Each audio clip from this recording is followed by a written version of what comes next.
Good afternoon, and thank you for coming to this press conference organized by the government of Eritrea. I will today present a preliminary response to the accusations of the Commission of Inquiry. I say preliminary because we only received a copy of the report of the Commission of Inquiry and an edited version of that copy as well, only 48 hours ago. I heard that the chairman of the Commission said earlier, half an hour ago, that the Commission had given us a copy of the report several days ago. It's the type of inaccuracy that we have come to expect, unfortunately, from the Commission of Inquiry. I will try to read a short prepared statement, and then I'll be very happy to answer your questions. A three-person panel called the Commission of Inquiry is campaigning to take yet another African country, this time Eritrea, to the International Criminal Court. I say a three-person panel because the report of the Commission is not the view of the Human Rights Council, nor is it the view of the United Nations. It is a view of the three people who wrote that report. The Human Rights Council has yet to debate that report. It will be debated on the 21st of June, and then towards the end of the month, there will be a decision based on that report. So I just want to make it very clear that what the Commission is presenting is its own view and not the view of the Human Rights Council or the United Nations. The Commission of Inquiry, as you have heard from them, claim that they have reasonable grounds to believe that crimes against humanity have been committed in Eritrea since the independence of the country in 1991. Yet the CII has no solid evidence or firm legal basis to support these extreme and unfounded charges. The report of the CII fails to meet the principles of impartiality, objectivity, and non-selectivity as laid out in the guidelines of the United Nations. It also lacks the minimum standards of rigor and professionalism. The methodology the CII followed in its work is so deeply flawed as to seriously compromise its findings and render its conclusions null and void. I'll give 6 reasons for this. First, the CII has been entirely one-sided. It was only interested in one side of the story and only talked to people who agreed with its predetermined conclusions. It bases its sweeping and extreme allegations on the testimony of 500 refugees and asylum seekers with unknown identity, while disregarding the testimonies of over 42,000 diaspora Eritreans living in over 20 countries who contested its well-known biases. It also ignored the request of 856 Eritreans who asked the Commission to be given the opportunity to appear in person here in Geneva to present their testimonies, and their request was rejected. Secondly, the CII standards of evaluating the solidity of the information it received and the criteria of evidence it was provided has been woefully inadequate and invalid. This has led the Commission to make patently false and easily disprovable serious charges against Eritrea. To cite just one example, the COI has charged that Eritreans live in a state of fear and are unable to voice their opinions, while international journalists who visited the country have reported that they are able to speak freely and on camera with people in Eritrea, and not just in Asmara. Consequently, almost all the evidence that the COI claims underpins accusations against Eritrea do not stand the minimum standards of proof. Thirdly, the COI lacks all balance, and it stubbornly refuses to acknowledge and meaningfully incorporate in its report Eritrea's achievements in the protection and consolidation of human rights, as well as any positive developments in the country. To begin with, the Commission completely ignores the assessment of the status of social, economic, cultural rights in Eritrea. This is in contravention of the UN Declaration of Human Rights, which accords equal importance to all rights. It also makes the Commission's report one-sided, biased, and incomplete. The COI has likewise ignored Eritrea's significant achievements in political and civic rights. These include the renewed commitment to and strong measures taken to consolidate the rights of citizens in general and of women, children, and the disabled in particular. The efforts to strengthen the judicial system by the promulgation of new improved laws and efforts to build institutional capacity from the community courts and up. The ongoing efforts to address the needs and meet the aspirations of young people, to empower them and provide adequate opportunities for them. The setting up of a constitutional commission to undertake the process of drafting and ratifying the country's constitution. The serious engagement with the Universal Periodic Review process and its acceptance of 92 recommendations which the country is already implementing. The cooperation with the UN and the Office of the High Commissioner for Human Rights to consolidate human rights in the country. Fourthly, the Commission ignores fundamental realities which have a profound bearing on the state of the country, including what is effectively a continuing state of war with Ethiopia, the illegal occupation of Eritrean territory, which constitutes a flagrant violation of human rights, repeated armed aggression, sanctions, and mistaken policies that consider almost all Eritreans asylum seekers. Fifth, the Commission has repeatedly and routinely overstepped and abused its mandate. It has lobbied countries not to engage with Eritrea, even on matters that promote human rights. Its claim that the human rights situation in Eritrea constitutes a threat to international peace and security is also way beyond its mandate and its competence. It also reveals its extremely politicized nature of its conduct, which has lacked the rudiments of independence, impartiality, and professionalism.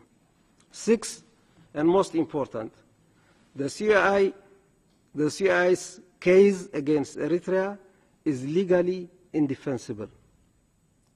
Although it repeats its accusations without end, the Commission of Inquiry fails to prove that the crimes it alleges were committed in Eritrea were indeed persistent, widespread, and systematic.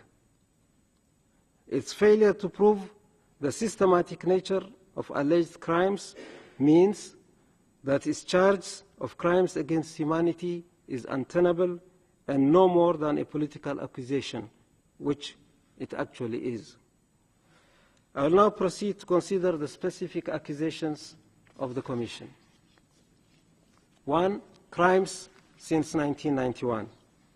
The Commission's incredible and really laughable claim that crimes against humanity were committed in Eritrea since 1991 reveals its political stance and is symptomatic of the entire report. Eritrea's hard-won and universally acclaimed independence in 1991 came after 3 years of popular struggle for freedom and human rights. 2 years later, in a referendum observed by the United Nations and many countries and organizations, 99.8% of Eritreans inside and outside the country voted freely for independence. The following years saw impressive progress in all areas: political, economic, social, and cultural, including the drafting and ratification of a national constitution in a widely consultative popular process. The CI simply denies this well-known and undisputed history and makes the outlandish claim that Eritrean officials have engaged in a persistent, widespread, and systematic attack against the civilian population since May 1991. It goes on to say that these officials have relied extensively on the commission of crimes in order to establish and consolidate total control over the population. This accusation, which forms the crucial rationale for the charge of crimes against humanity, flies in the face of the reality already described. There was no need in 1991 to resort to force to establish control, as the population was fully supportive, indeed the backbone of the liberation movement. And there is no shred of evidence for a persistent, widespread, and systematic attack against the civilian population. The same movement that paid so much sacrifice to defend and protect the population.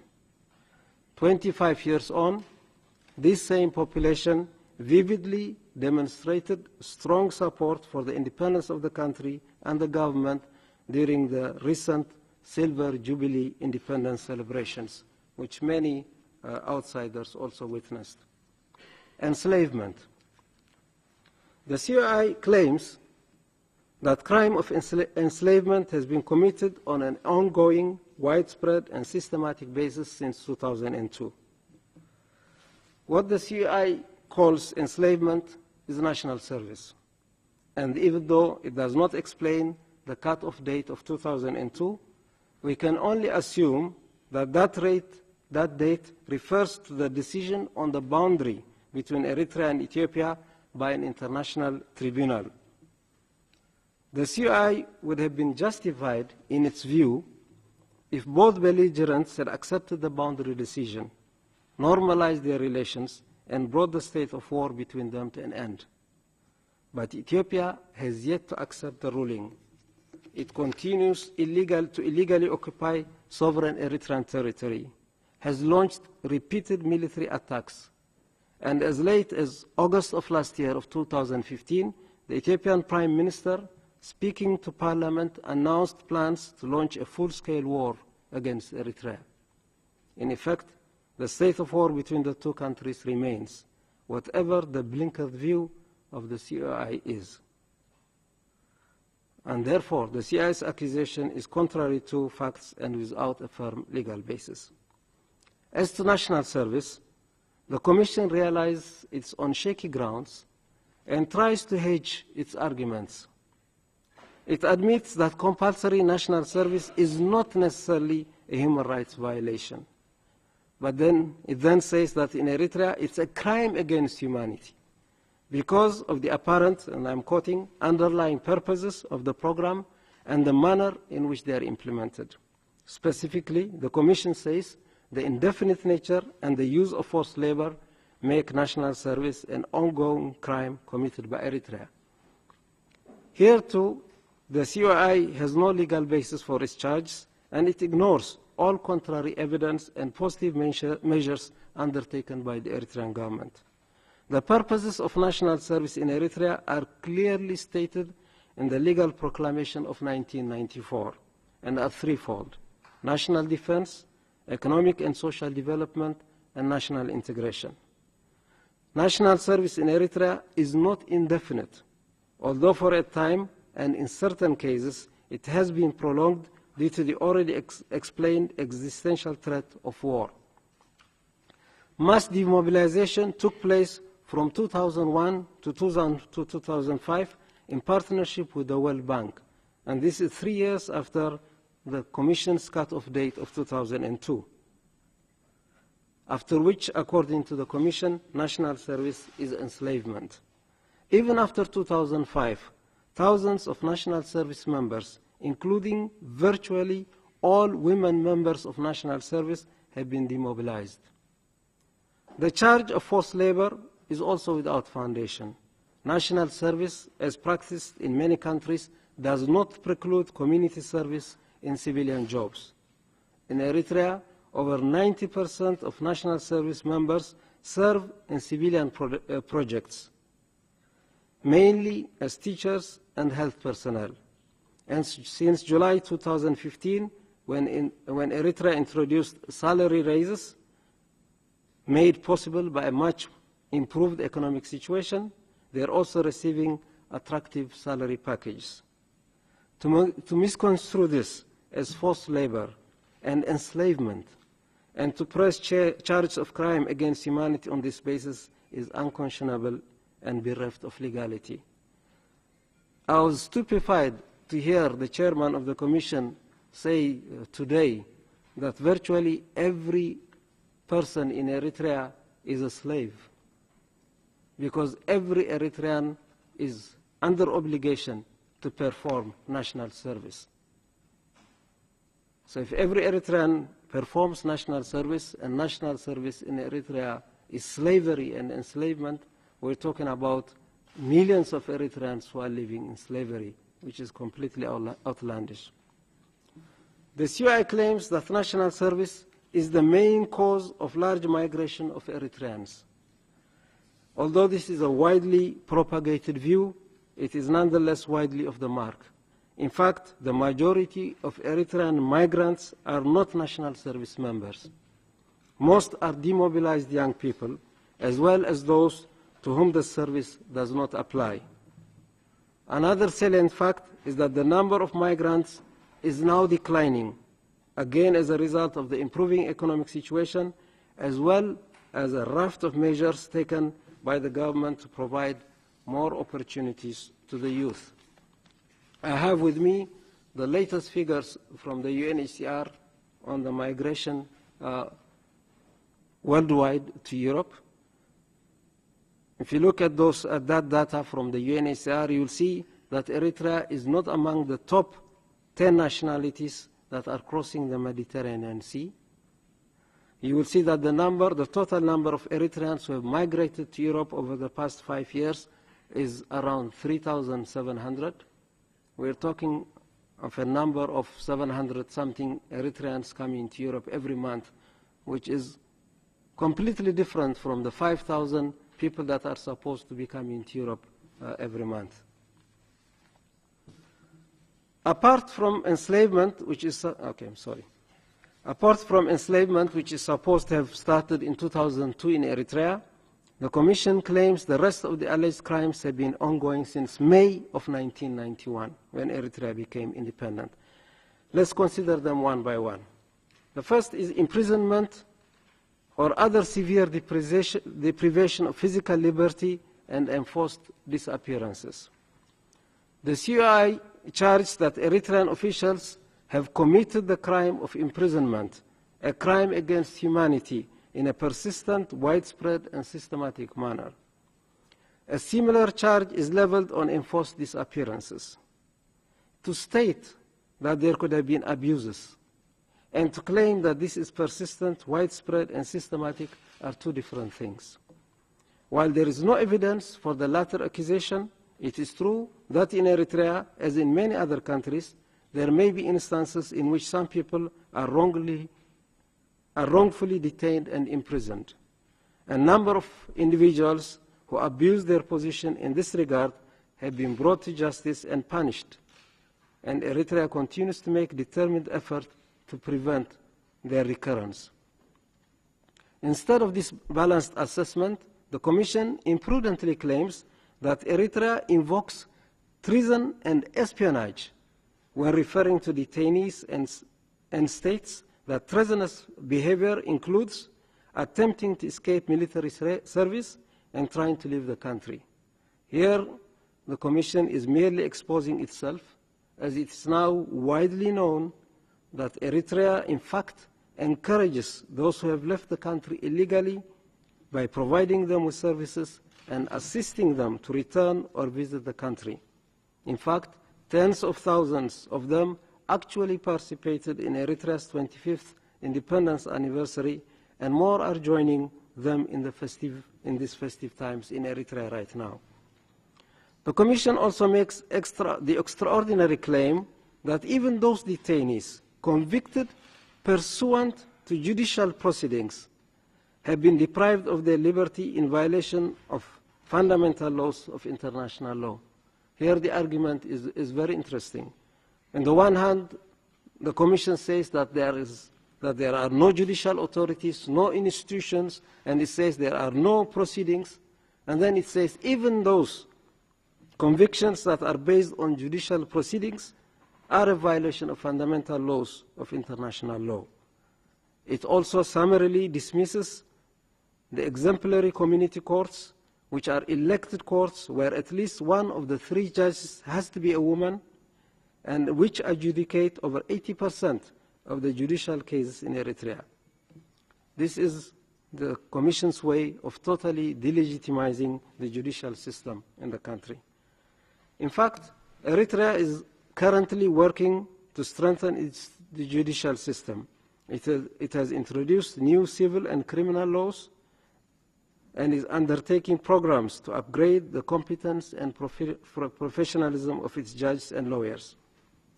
Strengthening the judiciary and improving conditions of detention are two areas of active cooperation between Eritrea and the United Nations system, including the Office of the High Commissioner for Human Rights. Torture.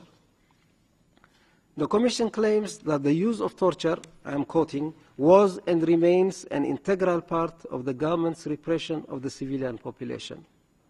Once again, the Commission has no evidence to substantiate that this is persistent, widespread, and systematic. In fact, torture is a crime by Eritrean law. The country has also signed the International Convention Against Torture in order to buttress its own laws. As part of its efforts to strengthen the administration of justice, Eritrea is currently working on an awareness program and upgrading the capacity and professionalism of its security people.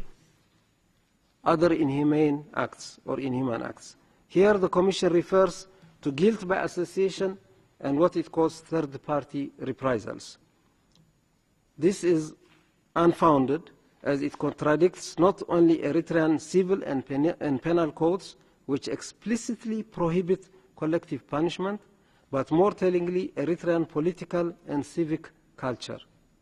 Eritrea must be one of a few countries where families of imprisoned officials continue to live in government-issued houses and where spouses of these officials continue to serve in high and sensitive government positions. The Commission attempts to mix guilt by association with complicity in crime, which is a crime and punishable by law everywhere in the world. In Eritrea, legal measures are indeed taken if there is incontrovertible evidence of complicity in the commission of crimes. Persecution. On the issue of persecution, the Commission goes into mischief-making as it tries to concoct inexistent ethnic and religious persecution in Eritrea.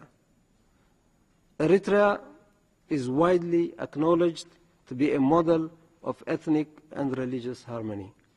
In a region that is racked by ethnic and religious strife, as well as fundamentalism and terrorism, Eritrea has been able to maintain peace, stability, a remarkable level of intercommunal tolerance and unity in diversity.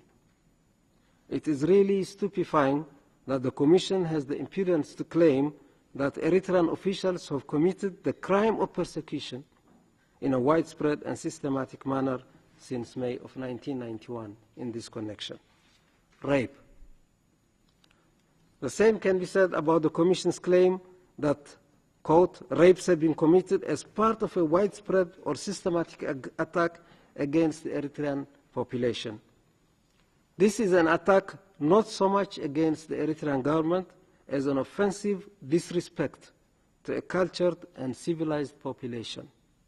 In Eritrea, rape is very rare, it's repugnant to society, and is severely punished by law on those rare occasions when it happens. It is also widely known that Eritrea is a country where women walk the streets at any time of the day or night without fear of physical or sexual attacks. The rights and status that women enjoy in Eritrean society is a product not only of the commitment of the government, but more importantly, the outcome of their unequaled role in the struggle for freedom and nation building. The Commission also alludes to HIV cases because of widespread rape in the country.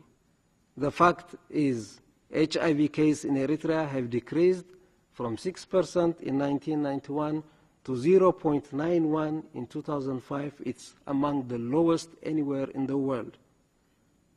The facts simply do not add up. And this is another accusation that is totally at variance with the facts on the ground. Murder. On murder, the Commission makes the standard claim that Eritrean officials have committed murder in a systematic manner since 1991, again, without any proof for this allegation. The Commission also tries half-heartedly to resurrect the discredited accusation of a shoot-to-kill policy, with the caveat that the policy has been implemented less rigorously in recent years.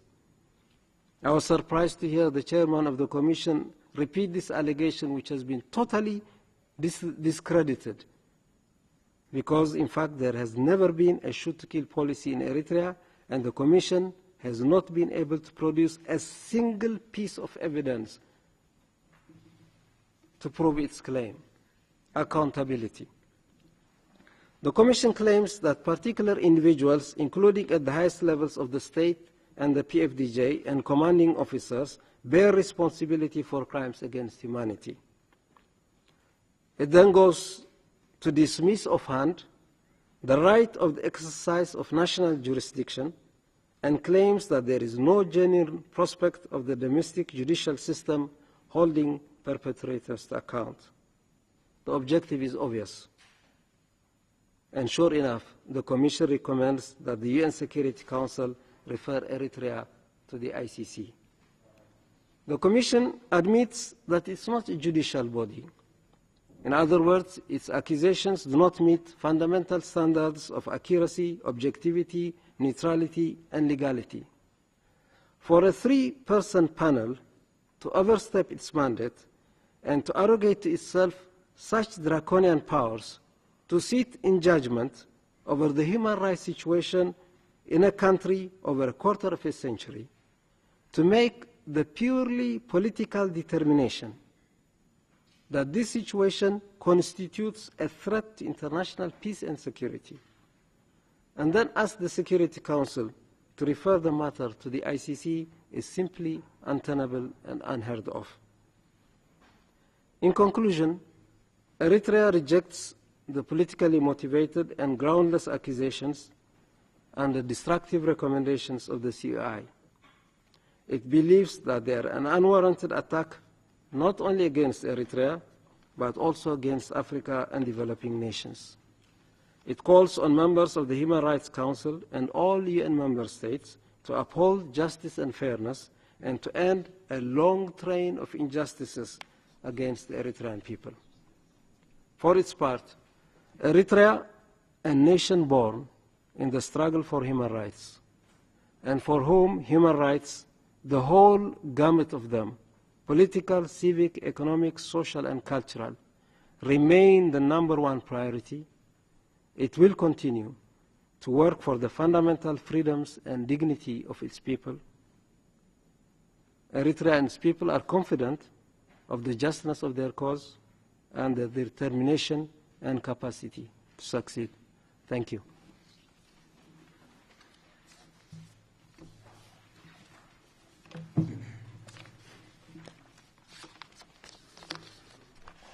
Yes. Thank you. Lisa Schlein, Voice of America. I have a couple of questions I'd like to ask you. You say that the Commission's report is one-sided. I'd like to know why you have not allowed the commissioners, the 3 members, to enter your country, to interview people in your country, why you have refused this. And then secondly, the Interparliamentary Union has for many, many years been asking the Eritrean government about the whereabouts of 11 parliamentarians who have been forcibly displaced, who have been imprisoned, and they have never really received a reply from your government.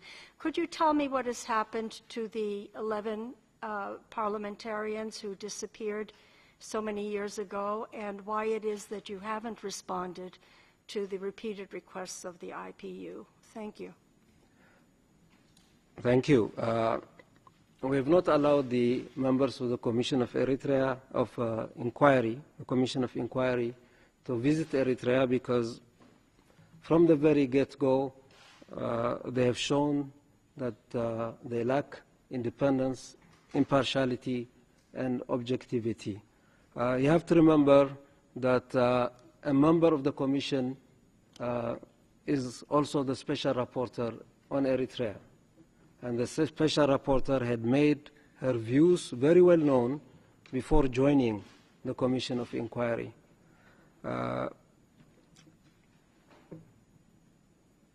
This is in regard to the Commission, but Eritrea has also welcomed many other human rights bodies and organizations to visit Eritrea. As I said earlier, the Office of the High Commissioner of Human Rights has visited the country 3 times. It was Eritrea that invited the Commission to start a program with Eritrea to visit the country and provide technical assistance in the consolidation of human rights. The High Commissioner team was also able to visit one of the detention centers in Eritrea. There is the ICRC presence in the country. We're inviting delegations from all over the world to come and have a look at the situation for themselves. So the reason that we do not invite them, again, is because they have lacked independence, impartiality, and objectivity. On the issue of the group of 11 that were detained in 2001, Eritrea, in fact, has repeatedly answered to requests for information to a number of parties that have asked about this particular case. You have to remember that this is a case that happened in 2001, which is at the end of the war, the hot war with Eritrea in 2000. The people that you're referring to are not merely parliamentarians. Many of them are, in fact, military commanders. They were sitting in the military command post of the Eritrean army during the war with Ethiopia, and they've been detained for reasons that have to do with national security. And this is an explanation that Eritrea has given repeatedly to all who have wanted to know or gather information about it. Excuse me, does that include the IPU? Because they say that they've never received a response. And are you saying that all of these people are alive and that they are still being imprisoned? Because I had heard that perhaps some of them have died. If the IPU has asked about it, I'm sure the IPU has received an information, because this is information that we give to all people who want to get information on this issue, including the office, by the way, of the High Commissioner for Human Rights.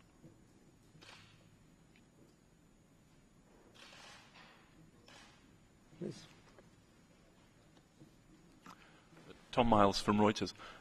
In your response, you talked about testimonies of 42,000 diaspora Eritreans.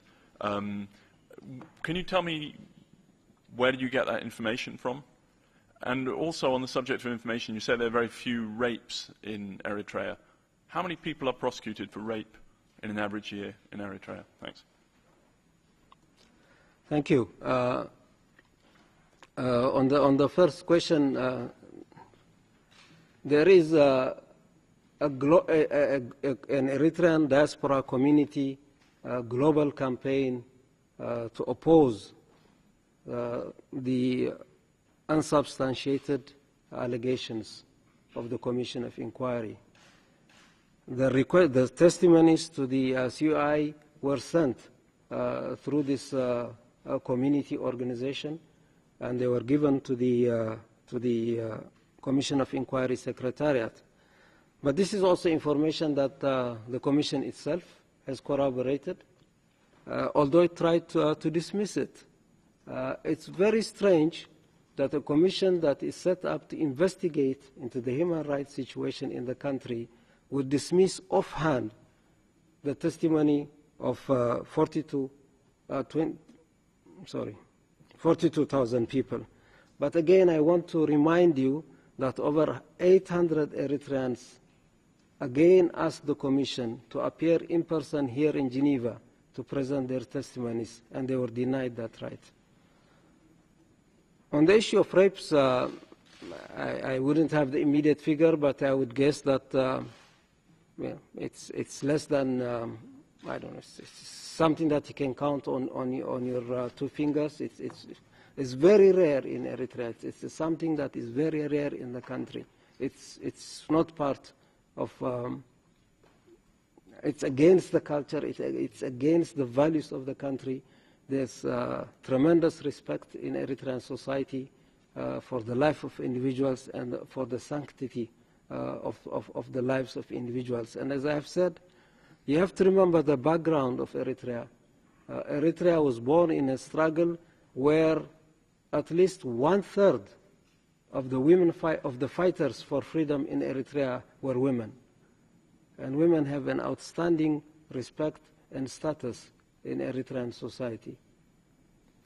Can I just follow up on both those questions? On the rape statistics, I mean, it seems, I don't know what the population of Eritrea is. I don't know if you have a number for that, but it seems amazing that it's so low. And I mean, it's not, as far as I know, in anybody's culture to rape women. So, you know, I don't know what you're suggesting by saying it's not in our culture. It's rape is a widespread problem around the world.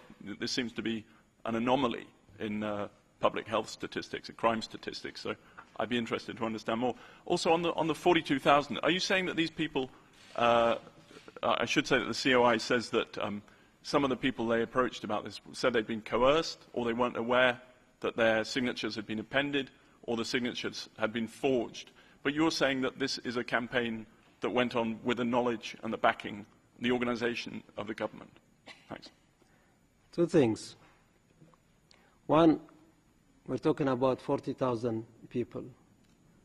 And the Commission says some of it is forged, some it is coerced. I would expect them to make that claim because they cannot otherwise explain why they refuse to consider the testimony of 42,000 Eritreans. And again, I just want to bring to your attention another fact. Over 800 Eritreans asked to come here to Geneva in person to talk to the Commission. This is 800 people who want to testify in a matter of this gravity and importance. And the Commission refuses to talk to them. These are not coerced people, these are not forged people, these are live people who wanted to come and provide their testimonies in person in this country. But to talk about the government, I'm saying you have to realize this is a community that is very strongly tied to its nation. There are very strong links between the Eritrean diaspora and Eritrea. These people come to Eritrea regularly. The government does not really have to do any work to persuade Eritreans to protest and provide testimonies against these accusations against their country. On the issue of rapes, again, you said it's an anomaly. Yes, it is an anomaly. It could be an anomaly, but it is true that rape is very rare in Eritrea. But it's not just rape. Crimes in general are very rare in Eritrea. Eritrea is a low-crime society, and anyone who has visited Eritrea will tell you that this is the case. Foreigners will admit to you, they will attest to you that they're not molested, they're not harassed, that they can travel in the country, that they can walk the streets of the country day, night, with all safety and with no fear of crime. The population, what's the population of Eritrea? Population is less than 4 million. Right. And it's about 4 million. And what was it a few years ago? Has that changed much in the last few years? Yeah, it's growing. It's growing, yes. Hi, I'm Jamie Keaton from Associated Press. It is growing, as you say, perhaps, but there have also been a number of people fleeing the country. Why are these people fleeing the country? As Mr. Smith just mentioned to us a short while ago, there has been an order in some cases in the past to shoot people who are trying to cross the border to leave Eritrea. Is that continuing? And a final point he also made had to do with the fact that President Afwerki has been in power since 25 years, for 25 years, and he alluded to the well-known phrase that absolute power corrupts absolutely. Can you tell us when the president may step down from power?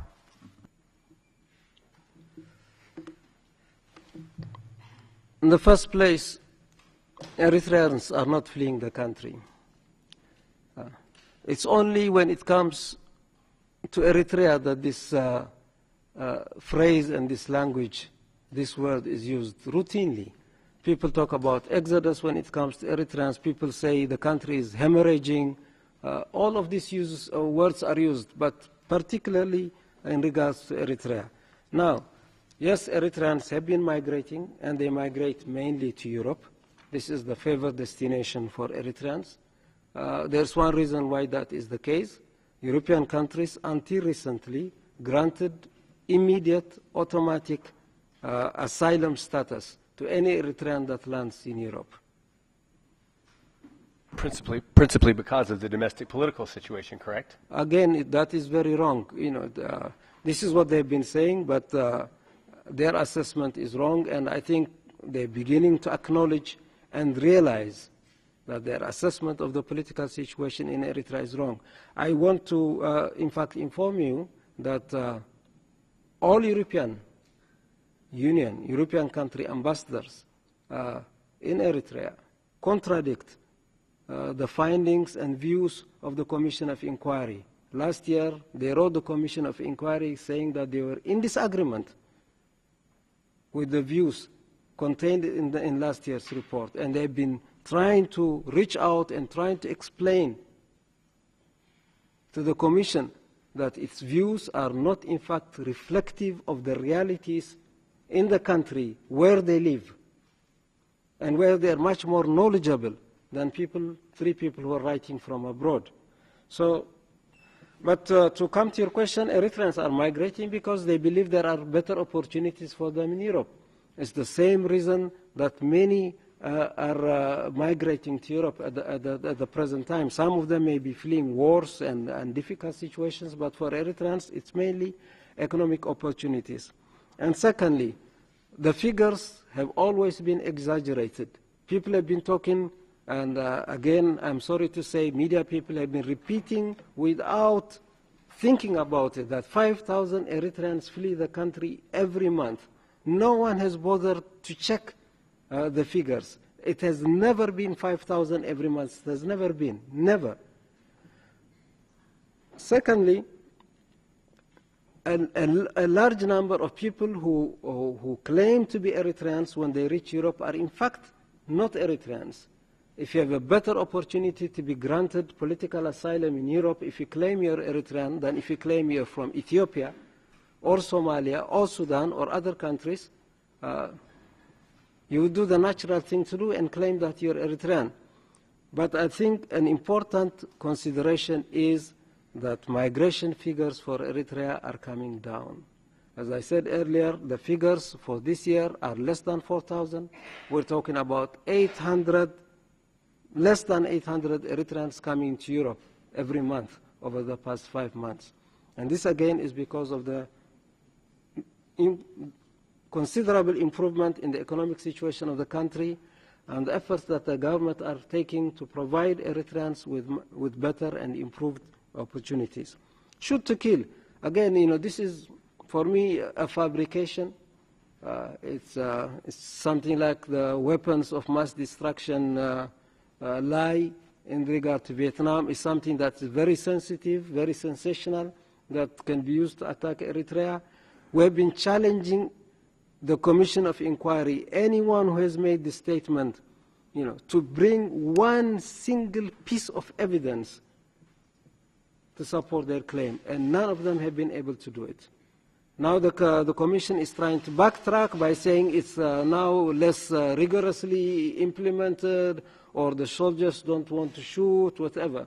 But it has never been there, and it's not there. On the issue of the president being in power for 25 years and when he's going to step down, I want to say Eritrea is a young country. It's a country in the process of nation building. I also want to say President Isaias remains a very committed and very popular president. He's the only president in the world, if I may say that, who stops his car on a stop sign, on a red light. He's a person who walks the streets, who lives an ordinary life, whose standard of living is no different from many people in the country. He's a person who has not used his time in power to enrich himself, to loot the country. But this is not just about him. The leadership in Eritrea, which fought for independence, for freedom, for human rights, has remained committed to its vision and committed to serving the people. You would never find people in authority, in leadership, government ministers and other officials that this Commission of Inquiry is trying to take to the ICC, who live ordinary lives and very close lives with their population as in Eritrea. We are now talking about a constitution-making process. Once that constitution-making process is finished and the Commission and the Constitution is ratified, then we'll see what the future leadership and governance of the country is going to look like. But right now, if you ask the majority, if you ask Eritreans about whether they want President Isaias to remain as the president of the country or not, I would say over 90% of the population of Eritrea would support that. One of my question before was about the phrase absolute power corrupts absolutely. Let me try to phrase that a different way. Another probably smarter person than me also once said that the most important election or for a country on the way to democracy is not the first one, but the second one. For the second person who takes power. Would you agree that that the authorities in Eritrea would like to see democracy in that regard, in the sense that maybe a peaceful transition of power would be useful and calling for peaceful transitions of power in a new constitution would be relevant for the country? Definitely. Let me first say that we have regional elections and local elections. We have not had national elections. So before we talk about the second election and the transition, let's first talk about the first one and get that done and over with. But definitely, there will be a new leadership, a new president in the country. I mean, that's very obvious. So again, this is a nation-building process. I always ask people that many people forget their history. They forget how many years, how many decades, sometimes centuries, and how many wars it took for them to set up the kind of political systems that they've set up now. This is not something that happens in a very short time. I also say, I'm always asked when Eritrea will have multi-party democracy, the kind of political systems that you have in Europe and elsewhere. But no one asks how many years it will take Eritrea to have the kind of economic development, technological development that Europe enjoys now. In the mind of most people, they don't even think that Eritrea can, it's not just Eritrea or Africa or others, can reach the levels of economic development that Europe has attained. Or if they believe that they can attain them, they think it is going to be sometime in the very, very distant future. But when it comes to political systems, it has to be done today. Yes, please. Sorry, AFP, Nina Larson. I wanted to follow up on Lisa's question earlier about the 11 parliamentarians, because there weren't just parliamentarians who were arrested in 2001, there were also journalists. And I'd like to know if you could tell us, I know that the families of Dawit Isaak, who's a Swedish national, would greatly like to know if he's still alive and where he is. Thank you. Thank you. Yes, something like a total of less than 40 people were detained in that period. The top leaders were, as I said, military commanders who were in the military command post of the Eritrean Defense Forces at that time, when Eritrea was fighting a war for survival. But there were also others who were part of this group of people who were working and compromising Eritrea's survival and sovereignty at a time of grave danger to its existence as an independent state. None of them were arrested or detained for their professional work or for anything having to do with them being journalists. They were detained because they were part of a group that tried to compromise the sovereignty, the independence, and the survival of the nation in a very difficult time. We have refrained from going into details about personal or specific issues in regards to the people who have been detained, and I will not be able to provide you with information here, with all due apologies. Yeah. Just to follow up, though, can you confirm that those 40 people are still detained and all still alive? Thank you. Again, as I said, I cannot provide you in this forum details about specific cases, and I will not be able to go into specifics in regards to the question you're asking. Sorry, can you explain why that is? Is it because you don't know, you personally don't know, or because the government doesn't want to say? Again, this has been a very difficult issue for us as a country, as a people. The people who are in detention were members of our government. They were high officials. Some of them were military commanders. Their families, as I said earlier, continue to be members and officials of the Eritrean government. Their families are with us. We have taken the measures to provide them with all the facilities that they had before their spouses were detained. And Eritrea has decided early on that it would handle this matter, a very sensitive one, which also includes the role of foreign powers in what happened at that time, it would handle it and address it in a way that will preserve the country's sovereignty, and at the same time that will try to minimize the rifts that it could cause in Eritrean society.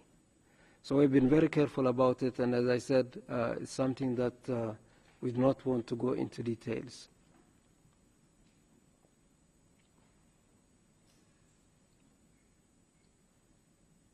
Please. Yes, as I said before to Mrs. Smith, I was in Eritrea and interviewed you, and I have been along the country. But still, what I'm hearing from you today is that you consider the work of the Commission as a political work and as with a strong lack of credibility. Could you tell us, so what in your vision is behind that? Why it's been done this work and who is behind it? Well, I mean, that is very clear and very clear to Eritrea. The charges that we're facing here in Geneva in the Human Rights Council are not the first attacks against Eritrea. Eritrea, as I said, has faced a long train of injustices. We were denied our independence in 1941 because the United States felt that Eritrea's independence did not accord with the strategic interests of the United States. We fought a 30-year war.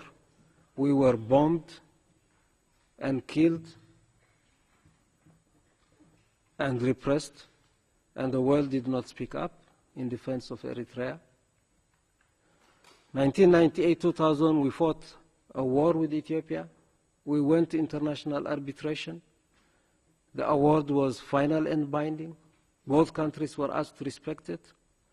The agreement itself says that a country that violates, one of the parties that violates the agreement, measures would be taken against it in accordance with Chapter 7 of the United Nations. That was forgotten. The United States has insisted that the issue of the violation of international arbitration would not be brought up in front of the Security Council. It has not been mentioned at all these years, although it's a flagrant violation of human rights against Eritrea. In 2009, sanctions were imposed on us for, again, a spurious excuse that we were supporting terrorism, when Eritrea is a country that has always fought against terrorism, a secular country, a country with a balance between Christians and Muslims. When I read the report of the Commission of Inquiry, sometimes I'm reminded of the report of the UN monitoring group that was set up to create the grounds for the imposition of sanctions against Eritrea. In 2007, I believe, the UN monitoring group claimed that there were 2,000 Eritrean soldiers in Somalia. There was none. Subsequently, the UN said, yes, it was not true. We have asked for an apology and for an official retraction since then, and it has not happened. But on the basis of that false information, sanctions were imposed against Eritrea in December of 2009. Despite two reports that there is now no evidence of any Eritrean wrongdoing in Somalia, the Security Council has failed to lift the sanctions against Eritrea. But as the sanctions against Eritrea in New York become discredited, now a new front is opened to try to corner Eritrea. I believe, after 2 years, things are also changing here in Geneva. The past 2 years, the Commission of Inquiry and the Special Rapporteur could easily get what they wanted in the Human Rights Council. They were not questioned at all. They were not queried. They were not scrutinized. No one asked any questions. We were charged. We were guilty as charged as far as the Human Rights Council was concerned. Now things are different. People know more. They know better. Many people have visited Eritrea. People are saying, stop. Yeah. The situation that you're describing, the picture that you're painting, is totally at odds with the realities in the country. So it's not a sense of victimization at all that Eritrea feels. We have been able to achieve success despite tremendous odds in the past, and we're confident that we will succeed in the future as well. Yeah. Sorry, can I just pick up on that point? Who are your friends diplomatically who are going to stand up for Eritrea?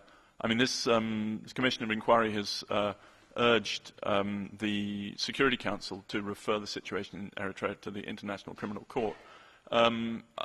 Is anybody going to veto that, as far as you know? Do you think you can rely on support? Again, as I said earlier, this is the view of a three-person panel. It's not the view of the Human Rights Council. Well, do you think the Human Rights Council will vote against this? I mean, this resolution, I believe, this move is being put forward by an African group of countries. So if you haven't got your neighbours on board, then who exactly are you looking to as a diplomatic ally to stop this, as you said, assault on Eritrea? I think it's early days here in the Human Rights Council. People will have an opportunity now to read, to digest the report of the Commission. I'm sure there will be a lot of diplomatic effort and lobbying that Eritrea's detractors will undertake, as usual, as in the past. But as I said again, the mood is much different now, and people are much more aware. So we'll see what happens in the next 2 to 3 weeks here in Geneva.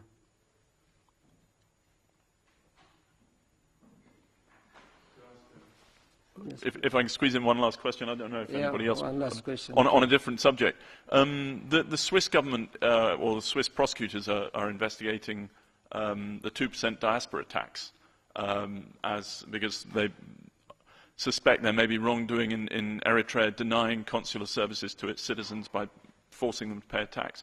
Are you cooperating with that investigation? Have you been giving evidence, and will you be seeing them on this trip to Switzerland? Thanks. A number of Swiss officials have come to Eritrea. In fact, Switzerland is one of the countries that has sent most delegations to the country. So we are in constant dialogue with them, and we provide them with any information that they seek. But again, the 2% tax is symptomatic, of the efforts to try to undermine Eritrea. Why should a 2% tax levied by Eritrea on net revenue be the subject of worldwide conversation? There are countries in the world who charge their citizens full tax. The United States is one of them. The United States obliges its citizens to pay full tax wherever they live. This is a sovereign right of the United States. After the fall of the Berlin Wall, Germany introduced a solidarity tax of 9% in order to shoulder the costs associated with the unification of the country. This rehabilitation tax for Eritrea was introduced in 1992, just 1 year after the liberation of the country. And it was a means of trying to share the burden of rebuilding a country that was ravaged by war.